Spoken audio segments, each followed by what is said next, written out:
I feel like we got a hangover. It's just it was a tough day,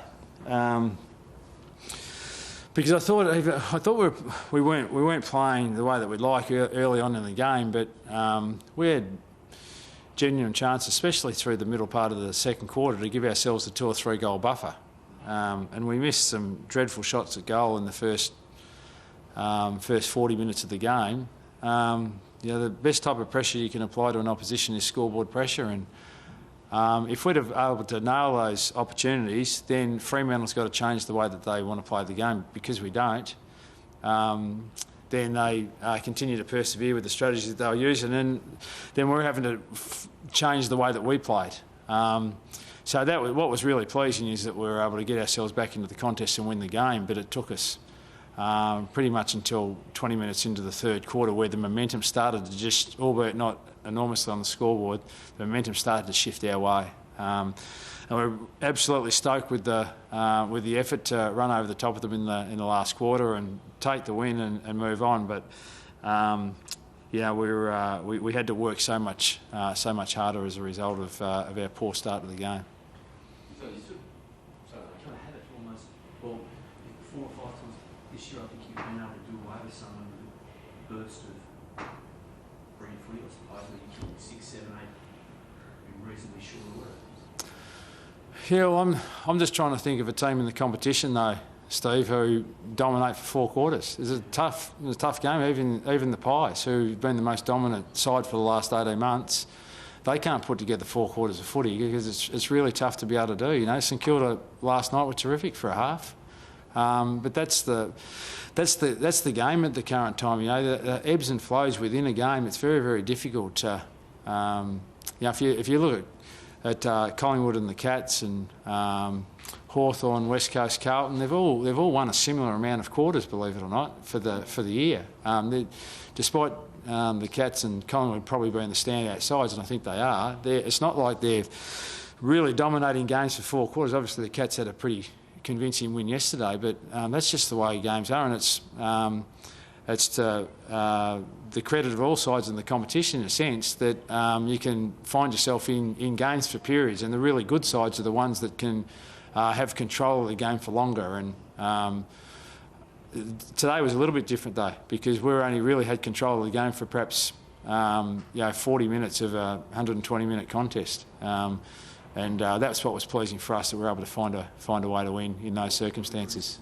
It wasn't criticism. It was the fact that you've got the ability to do it. Yeah, that's right, and it's great that we have. We don't want to rely on it though, and I'm sure the Pies and the Cats and other sides who are winning games of footy, you don't want to be 3 goals down at 3/4 time before you say, all right, let's click into gear, because I can't think of too many times where sides regularly come from 3 goals down at 3/4 time to win games of footy, and we certainly don't want to make it a habit.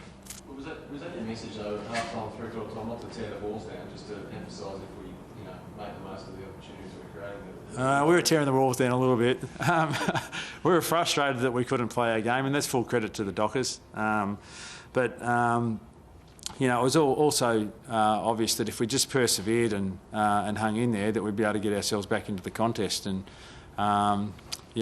Bruce came onto the ground sort of 15 or 20 minutes into the third quarter and gave our forward structure a little bit of a different mix, a little bit more speed. And played a little bit higher up the ground. Rioli was obviously very important over the course of the day.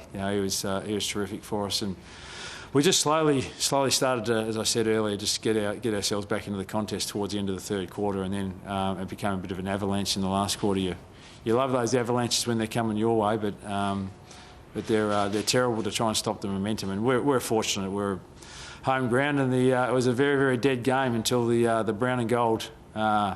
The brown and gold supporters started to really cheer out loud in the last quarter. It was great to really drive our boys along. It's significant, you think, that moment with Burton intercepting the ball and late in the third turn, getting fend off, getting the ball, Bruce ended up being the guy on the end of it. But they were right at that point, at that stage, Fremantle kicked away. Yeah. Well, listen, there was a couple of instances, Mick, where the ball went from coast to coast. Fremantle kicking goals that just can happen so quickly. We got a couple of turnovers. We didn't get as many turnovers through the middle of the ground as what we usually do, and we had a lot of turnovers ourselves in the first part of the game. Birch had a terrific one where he intercepted at the end of the third quarter, and a shocker where he gave it to him at the start of the third quarter. We're just pleased. I don't think that any one point was pivotal, albeit that when we changed our structure and went with a little bit more speed in the last part of the game, that certainly helped us put some pressure on the Fremantle defence. How are you going to turn around from a stoppage point of view? Obviously, that start of the last quarter was quite stunning the way you're able to get before you had to stop. Yeah, well, there's no real strategy except to keep hanging in there, and Big Max showed us that he can ruck. We're really pleased with his whole game, really, but particularly his last quarter. He's probably our only recognised ruckman in the sense that we go into the game. He's roughly, obviously, very serviceable in that area, but in a sense he's going up against Clark, who's his ruck position is mainly ruck, and obviously Griffin too. But they've got Bradley, who's ruck for him as a pinch hitter, and also Johnson that can do that. So they went in particularly tall, and I think that probably helped us a little bit. Why our legs were so good in the last part of the game that. Their tall players couldn't go with some of our shorter runners in the end of the game. You still get nervous with Max? You obviously came off the ground after that very first ruck contest, and he's obviously had his issues over the top. Yeah, he caught one of the agates. I think he's all right. As I said, any injury apart from his knees, we don't mind with Big Maxi. So anything's a bonus other than the leg. So we're just stoked for him. He had it's pivotal games for some of these young lads. Same with Bruce. When they and I can remember Buddy and Ruffy experienced it in 2005 and 2006 games where you make a contribution that actually really influences the outcome of a match, and those two boys will get enormous belief out of that game. Bruce and Bailey to not just be playing and be part of a 22, but actually really play a role and assist the side win. All the 20 other blokes that they play with, plus supporters and coaches, anyone who watches the game sits there and says, gee, Bruce can do some things, and God, wasn't Bailey great in the last quarter? Gee, also for the lads themselves, that makes their benchmark a little bit higher than what it's been previously. It's not just, I'll get in there and see if I can do a bit. It's now I can get in there and actually influence a game, and that's really important for all players, especially youngsters coming into the game. Likewise, what do you say to Lyle after the game? He presented well and everything, but he just looked shocking for himself. Yeah.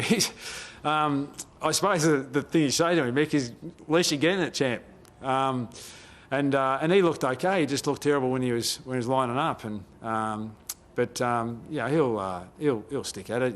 He's a good lad, and he's waited a long time for his chance. I think he's been emergency 12 times before he finally got a call up because of Buddy's late withdrawal. So he'll persevere, and he'll probably next week he'll come out and kick 3 or something, and rather than the 3 points he kicked today. You touched on the Cats before, and the only top 4 side you've confronted so far in the year. How do you approach them?